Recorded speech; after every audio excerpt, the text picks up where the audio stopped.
Alright, let's take a look at quadratic sequences, what they are, and how we can find the nth term, which is basically just an equation you can use to find any number in a specific sequence. So how are quadratic sequences different to linear sequences? Well, in linear sequences, the numbers in the sequence increased by a specific amount. For example, 1, 5, 9, 13. They all increase by 4, right? But this time, if we take a look at this quadratic sequence, you'll notice that they do not increase by the same amount. For example, from 3 to 8, we add 5. From 8 to 15, we add 7. From 15 to 24, we add 9. From 24 to 35, we add 11. So as you can see, there is no specific increase between the numbers. Then how on earth are we supposed to find an nth term that helps us to find any number in this sequence? Well, those of you that have good eyes will notice that the difference, though, is also, but this itself is a linear equation. Although the actual sequence isn't a linear equation, the difference of the difference is a linear equation. 5 to 7 is plus 2. 7 to 9 is plus 2. 9 to 11 is plus 2. So for quadratic equations, we need to find the difference of the difference. So this is going to be the difference of the original sequence. So there's actually a couple of more steps for quadratic sequences. Now we have the difference of the difference, right? We're going to divide this number by 2. So if we divide 2 by 2, we're going to get 1, right? And we're going to add an n squared right after it. So 2 by 2 would be 1, so this would technically be 1n squared, but 1n squared just simplifies 2n squared, right? They mean the same things. Now, we're going to write the square numbers down. So 1 and 2 times 2 is 4, 3 times 3 is 9, 4 times 4 is 16, and 5 times 5 is 25. You can write up to here. These are the square numbers. Square numbers, remember that there's two numbers that multiply, two of the same number, when you multiply the same number twice. So 1 times 1, 2 times 2, 3 times 3, 4 times 4, and 5 times 5. You don't need to write more. So n squared, and we have the square numbers up to the fifth one. Then we're going to write the original sequence below this. 3, 8, 15, 24, and 35. Here we have just square numbers, and here we have the original sequence. Now what we're going to do is we're going to find the difference between the square numbers and the quadratic sequence that we have provided. Well, to go from 1 to 3, we add 2. 4 to 8, we add 4. 9 to 15, we add 6. Oh, is that right? Yeah, 9 to 15, we add 6.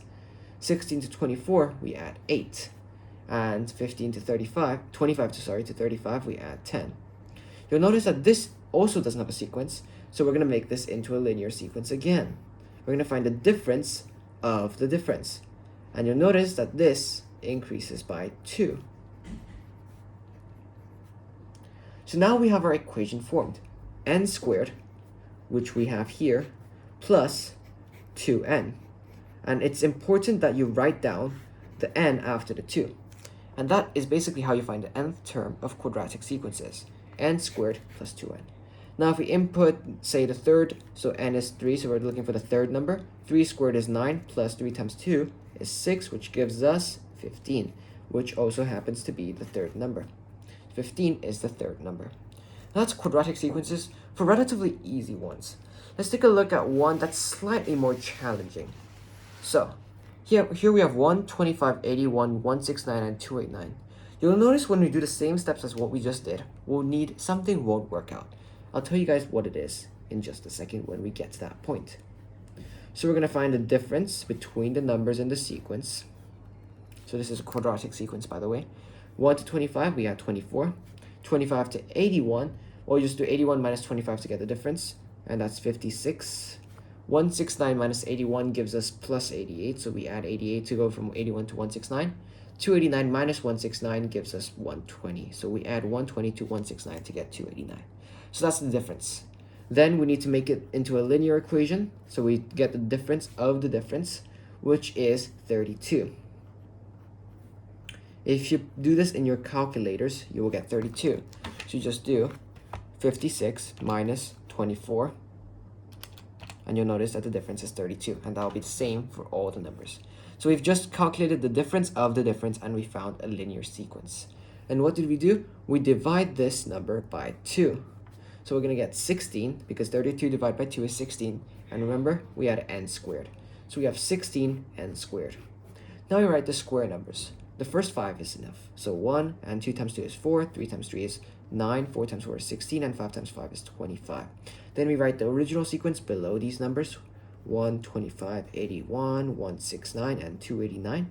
And we calculate the difference of the original and the square numbers. So 1 to 1, well, that's just nothing, right? So you just have a difference. Sorry, I wrote the wrong thing. I wrote 149 and then just the equation. I skipped a crucial part. This is the common mistake that everybody makes. We have 16n squared, right? And we have the original sequence. So the square numbers are going to be the same as usual, right? But it's 16n squared this time. Last time, in the previous example, we could just use the square numbers directly and just put the original equation right below it because it was 1n squared. So 1 times 1 and 4, 1 times 4, 1 times 9, it's going to stay the same, right?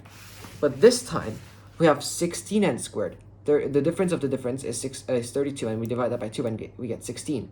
So we need to multiply the square numbers by 16. So 1 times 16 gives us 16. 4 times 16 gives us 4 times 16 gives us 64. 16 by 9, can't remember this, gives us 144. 16 by 16 gives us 256. And 25 by 16 gives us 400. So what we've just done is that we've got the square numbers, right? And we've multiplied each of them by 16 because that's what we got. So we have 16, 64, 1, 4, 4, 2, 5, 6, and 400. We can get rid of this now. Now we can get back to what we originally did in the previous example too. So 125, 81, 169, and 289. So we add each of the original equations in their correct positions. And then we find the difference. How do we go from 16 to 1? We minus 15. How do we go from 64 to 25? We need to minus 39. Now how you do this is really simple. You just do 25 minus 64 and you get the difference of minus 39. 81 minus 144. We get a difference of minus 63. What we just did is 144 minus 63 will give us 81. 169 minus 256 minus 87. 256 minus 87 will give us 169. 289 minus 400 minus 111. And then we just need to calculate the difference of this in order to make a linear equation. So how do we calculate the difference of this? We just do 39 minus 15 gives 24. And remember, we're getting smaller, minus minus. So it's going to be minus 24. You can also just write this as minus 39. If you don't want to complicate your brain, minus 39 minus 15. That'll give us, sorry, wrong thing. Minus 39 plus 15, sorry. That'll give you the difference of minus 24. Minus 63 plus 39. Minus 24. And you'll notice that for all of them, they have a difference of minus 24. So we have an equation. We got the difference of this, and we have the original, this. So we have 16n squared minus 24, and don't forget to add the n. But what you will notice is when you try this equation out, so you input like n is 2 to find the second number to test it out, right? 2 squared is 4, so 16 times 4 minus 24 times 2. What will that give you? Well, we do 16 by 4. 16 multiplied by 4 will give us 64. Minus 24 times, what's this? 24 times 2. I missed out a step. 24 times 2 is 48. So we'll just get 64 minus 48, which is just 16. The second number is supposed to be 25. If we try another number, so n is 1, we'll just get 1 squared is 1, so 16 minus 24 times 1 is 24, so 16 minus 24. That'll give us minus 8, right? And we're trying to look for 1. So this is supposed to be 1 originally, and the second term is supposed to be 25 originally, right? How do you go from 16 to 25? You add 9. How do you go from minus 8 to 1? You add 9. So what's the common number that comes up? Plus 9. And that is the final equation for this quadratic equation. So when you get your quadratic equation questions in your GCSEs, it'll either need 3 terms or it could need 2 terms. It depends. So make sure to check out your quadratic equation and don't just stop when you get these 2 numbers. Always try and input and see if it works out, and then see what number you need to add in order to make it work. Now there is an equation way to do this without doing all this, but I personally don't really like equations because 1, it's hard to remember them, and 2, this will last way longer in your brain if you just understand the method of doing it instead of just memorizing equations, because there's hundreds of equations you need to know for math, and just memorizing all of them, you'll forget it. So I highly recommend doing this method, and I hope you understand quadratic equations and how to find the nth term.